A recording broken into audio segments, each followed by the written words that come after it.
Hello everyone. Here we'll be taking up the questions in exercise 6.2 of chapter 6 squares and square roots in the class 8 NCERT book. Now the questions here deal with two types. First type is to find the square of the given numbers. So let us see the steps that we'll be following. Here we want to find the square of 32. We see that 32 can be written as 30 plus 2. Next, 30 plus 2 whole square can be written as, in brackets 30 plus 2, another bracket 30 plus 2. Further, I multiply 30 and the second bracket plus 2 multiplied by another bracket. So I get this equation here. Now next, I open the brackets on the RHS and I see that I get 32 square is equal to 30 square plus 30 into 2 plus 2 into 30 plus 2 square. Now next I see that the two terms, the underlined two terms are actually same. 30 into 2 or 2 into 30 is one thing. So what I can do, I can write 2 times of 30 into 2 in place of the underlined terms. So this is the equation that now I have. I further see that 30 square can be written as 900. 2 into 30 into 2 gives me 120 and 2 square gives me 4. I further solve the RHS and I get 32 square is equal to 1024. Now coming on to the second part of the first question, in order to find the square of 35, I am going to proceed by writing 35 as 30 plus 5 here. Now next I can write 30 plus 5 whole square as 30 plus 5 in brackets, another bracket 30 plus 5. Next I open the first bracket and I see that when 30 is multiplied by the second bracket, I get this, and when plus 5 is multiplied with the second bracket, I further get plus 5 bracket 30 plus 5. So this is the equation that I have. Now I open the brackets and I see that I get 30 square plus 30 into 5 plus 5 into 30 plus 5 square. Now next I see that the two terms in the middle, that is the second term and the third term on the RHS, will be combined and I can write these two terms as one term, that is 2 into 30 into 5. So I've done that.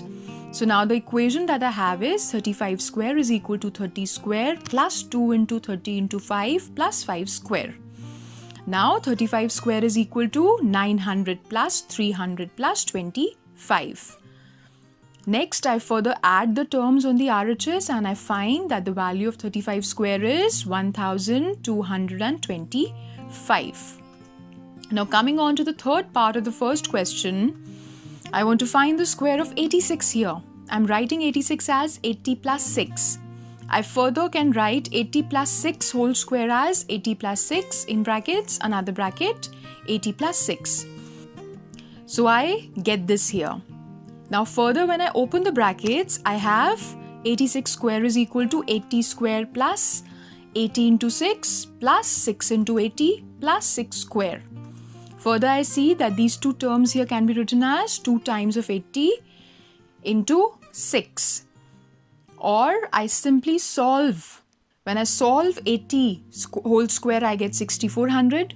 When I solve 2 into 80 into 6, I get 960. When I solve 6 square, I get 36. I simply add the terms present on the RHS and I see that the value of 86 square is 7396. Now coming on to the next part, 93 can be written as 90 plus 3 here. Next, I can write this 90 plus 3 whole square in terms of 2 brackets. So I have done that. Now I multiply the 90 present in the first bracket with the 90 plus 3 in the second bracket. And plus 3 in the first bracket with 90 plus 3 in the second bracket. Next, I open these brackets and I get 90 square plus 90 into 3 plus 3 into 90 plus 3 square. Next, I see that these two terms here can be written as 2 into 90 into 3. And this is the equation here. On solving, I get the value of 93 square equal to 8649. Next, I come on to the fifth part, 71. 71 can be written as 70 plus 1. Further, I write 70 plus 1 whole square as 70 plus 1, another bracket 70 plus 1. Next, I open the first bracket and I see that the 70 in this first bracket is multiplied by the second bracket and the 1 in the first bracket is multiplied by the second bracket, and I get this. Next, I open the brackets and I get 70 square plus 70 into 1 plus 1 into 70 plus 1 square, and 71 square is present on the LHS. Next, I see that these two terms can be written as 2 into 70 into 1. I further solve and I get the value of 71 square as 5041. Now next, part 46. I need to find the square of this. So I see 46 is written as 40 plus 6. Next, I simply open the brackets as I have been doing.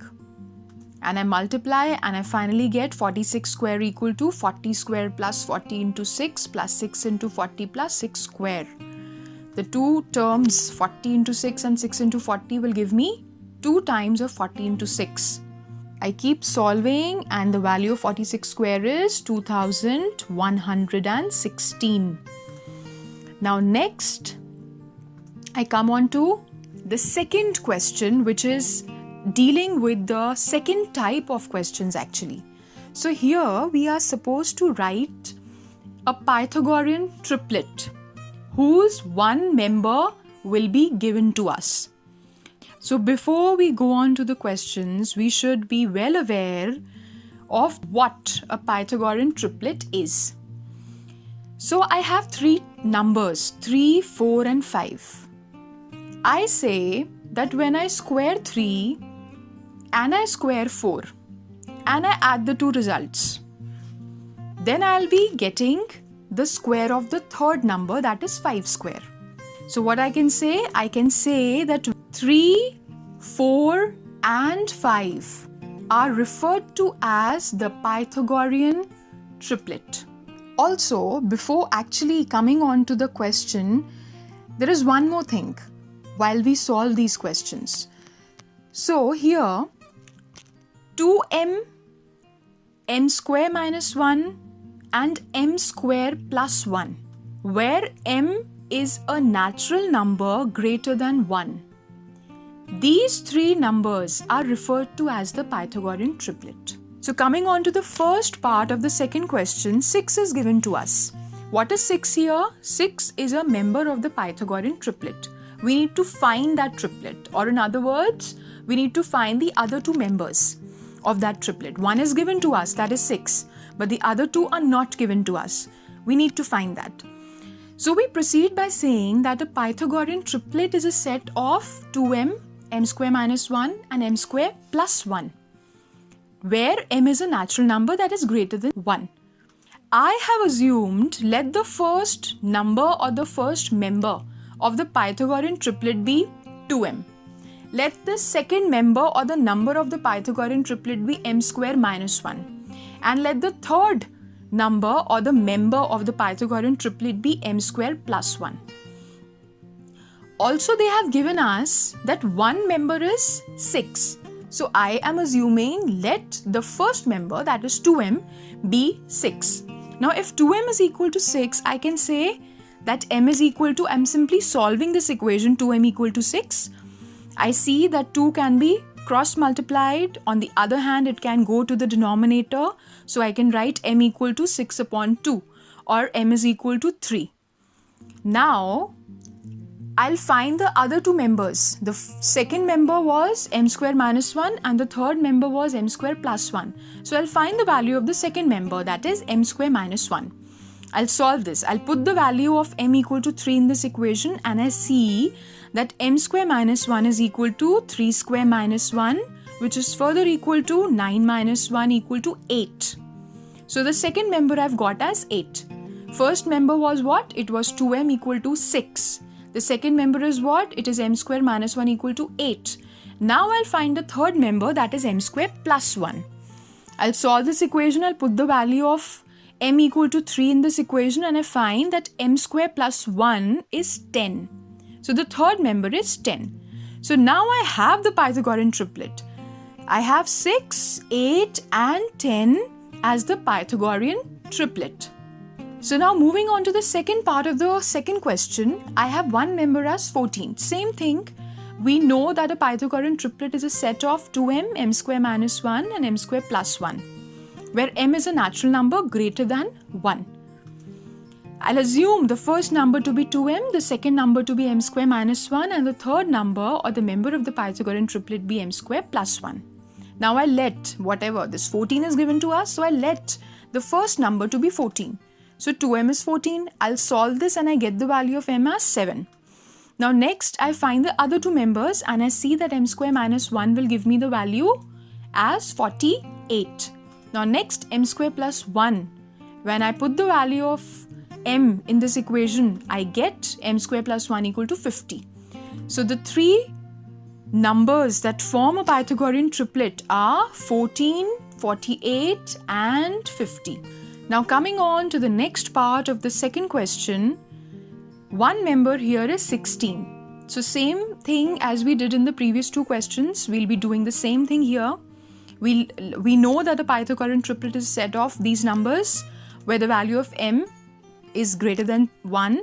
So what we'll do is we'll assume the first number, second number and third number to be as shown here. Then I'll let the first number to be 2m equal to 16. That gives me the value of m equal to 8 and I'll find the other two members and I see that m square minus 1 will be 63 and m square plus 1 will give me 65. Now I know that 16, 63 and 65 is a Pythagorean triplet. Now the fourth part, 18. We know that the Pythagorean triplet is a set of 2m, m square minus 1 and m square plus 1, where m is a natural number greater than 1.